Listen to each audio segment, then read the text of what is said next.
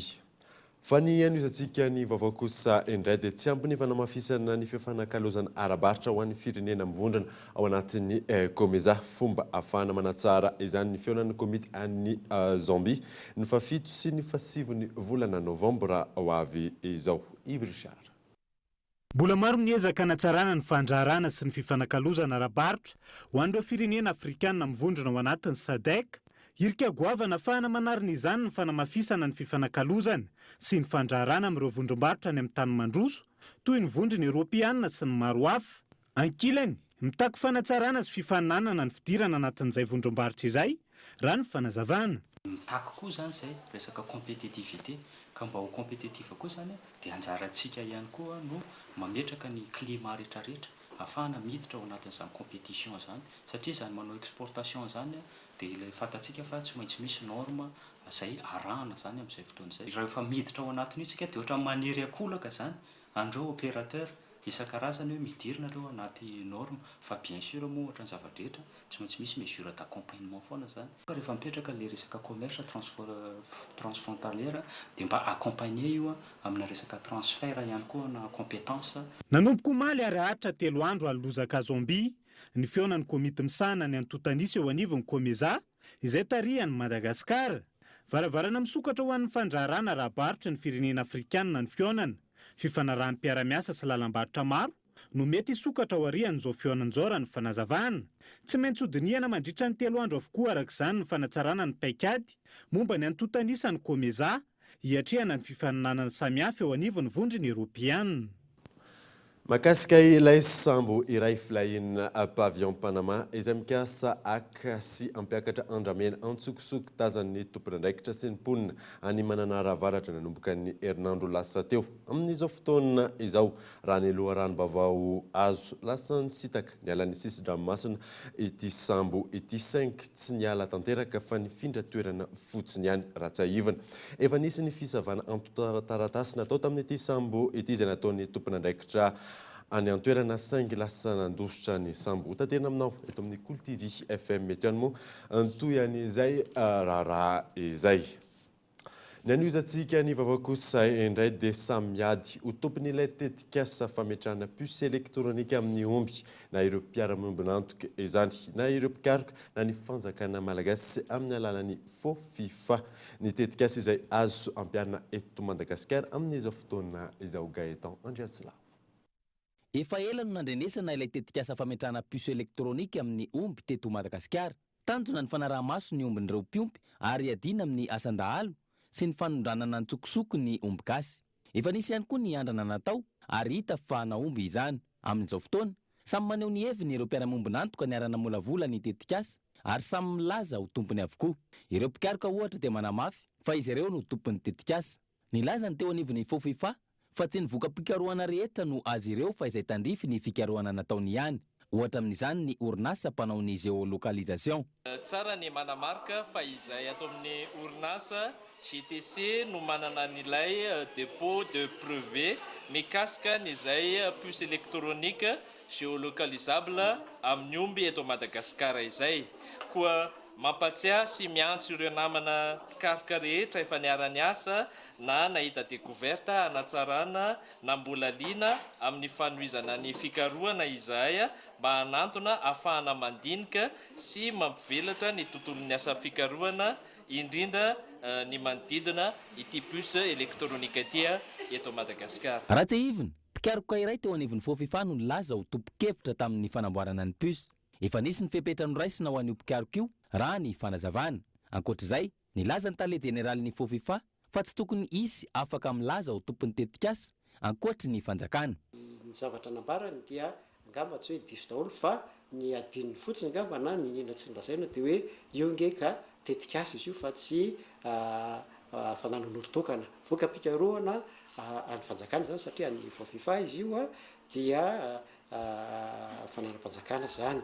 Ka izay no ohatra nisy marina nahirany any tamin'ny fampiasany ilay namana mpiara-miasa ato aminay ihany moa zany le izy le mpikaroka tato satria araka nambarako teo dia ohatra ny nataony ohatrany hoe fananany na fananany orinasany le izy araka nambarany moa zay zavatra iny fa io dia voka-pikarohana tanteraka amin'ny fofifa tsy ny fofifa ihany azy fa io dia efa nitatra manko le raha miasa dia amin'le fanatsarana le puce dia efa nisy fiarahana miasa koa tamin'ny université n'Antananarivo indrindra moa zany tamin'ny zareo amin'ny sekoly polytechnique ny Vontovorona. Fanontaniana mipetraka manoloan'izany ny hoe noho ny fahitana ny fahombiazan'ny tetikasa ve no mahatonga ireo samy mpiara-mombonantoka samy ilaza ho tompony sa noho ny fahitana fa nisy kandida ho filoham-pirenena iray nanamafy fa apiatra io tetikasa io. Tsy midika ho fikatsahana tombontsoana olombitsy ve ny fahasamihafana eo amin'ny samy mpiara-mombonantoka raha izany no zava-miseho. Misy olombitsy mety ho very tombontsoa amin'ny fametrahana fepetra entitra amin'ny fiarovana ny omby sy ny fiadiana amin'ny asandahalo ve eto Madagasikara. Tombontsoa ho an'ny malagasy rehetra indrindra fa ireo mpiompiomby ny fananany fitaovana arifomba sy manaraka ny toetrandro iarovany ny areniny. Lafim-baovao hafa kosa indray dia nitrangana aitrano goavana teny Anosibe alina ifo maraina teo araka ny tatitra ofisialy telo no namony ainy mahery ny 30 ny trano azo sy trano vato kilan'ny afo tamin'izany mitaraina ny mponina teny an-toerana noho ny fataran'ny fahatongavan'ireo mpamonjy vona teny an-toerana moa miantarandriana.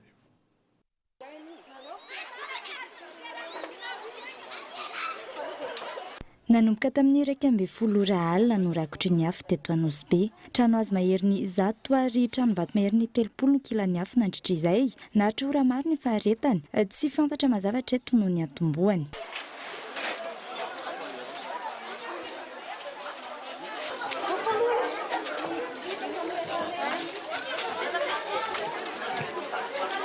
Natory zany zay dia ny sofilenana eny BTP azonao dia taitra daholo ny fiarahamonina rehetrarehetra zany dia io trano mahita io zay ny zavanitranga dia le olona ao fa milaza fa ny antsy popie dia io mampieritseritra anay hoe ahoana mbola tsisy popie zavatra ohatr'izao. Araka ny tatitra trany, olona 3 no namony ainy vokatry ity trano ity, iray mbola manaraka fitsaboana noho ny famahaizana nahazo azy.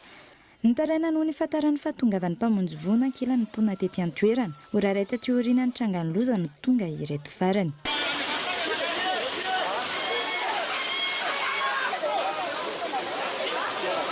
Matetiky tranga aty amin'ny manodidina ny trangana famahaizana tahak'izao araka ny hita ety an-toerana androany. Tsy misy raisiny intsony ireo trano fonenan'ny mponina voakasiky ny loza. Olona mahery ny 300 no fantatra avy fatraboina manoloan'izany. Naniozantsika ny vaovao kosa indray dia tsy akasika ny Madagasikara ilay rivodoza Alsida ao amin'ny ranomasimbe Indiana tsisy fiantraikany amin'ny toetrandro ihany koa izany raha ny fanazavana azo ny farany herinandro izao iverina ny orana eto Antananarivo sy ny manodidina Michela ranahary zao.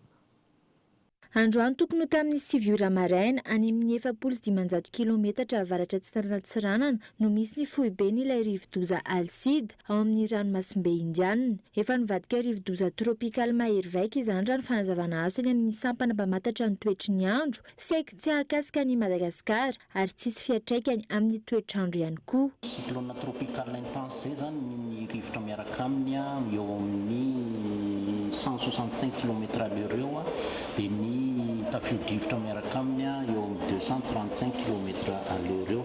Marina fa izy io zany kely be, le tianao tenenina amin'ilay kely be zany le tain'izy zany kely be kely. Izy tsy hisy fetraika mihitsy zany amin'ny toetry ny androntsika fa tsy amin'iny avaratra nosy iny no somary hisy orana tsy dia azo izany hoe betsaka loatra no entiny amin'ny faritra ny Diana sy Savainy mety miaraka amina tafio-drivotra kely ny andron'ny asabotsy. Etsy ankilany dia ny farany herinandro izao no iverina ihena ny ora-pahavaratra ny eto Antananarivo manokana, ito kosa nefa ny hafanana. Mahakasika ny toetry ny androntsika indray zany dia mendrandra orana indray tsika aloha zany ato amin'ity farafaran'ny herinandro ity any amin'ny manomboka amin'ny sabotsy na lahady any makamy latsinainy ihany zany dia mendrandra orana tsika orana arahankotroko izy io ora-pahavaratra amin'ny ankapobeny zany. Faritra Antananarivo iray manontolo izay lazaiko izay zany Analamanga, Vakinankaratra, Itasy, Bongolava dia Mangoro koa ao anatiny, Vatovavy Fitovinany, Atsimo Antsinanana dia tolanaro dia mila ny antsinanan'ny faritra ny fianaratso zany hoe nila antsinanan'ny amoromani dia otomatsiatra io be iny reny zany tafiditra ao anatin'izay orana amin'ny faraparany ty herinavy ty daholo. Ny fanadinana atao dia mandina ny 12 hatramin'ny 7 degré celsius ny maripana. Ho amin'ny ity fotoam-pahavaratra ity kosa dia rivo-doza 2 hatramin'ny 4 no vinavinaina ahakasika ny Madagasikara. Dia iny maresaka iraisam-pirenena iny manakatona amin'ny vaovao tamin'ity alina ity. Ankasitrany ianao nanaraka izany soafa tsara atao.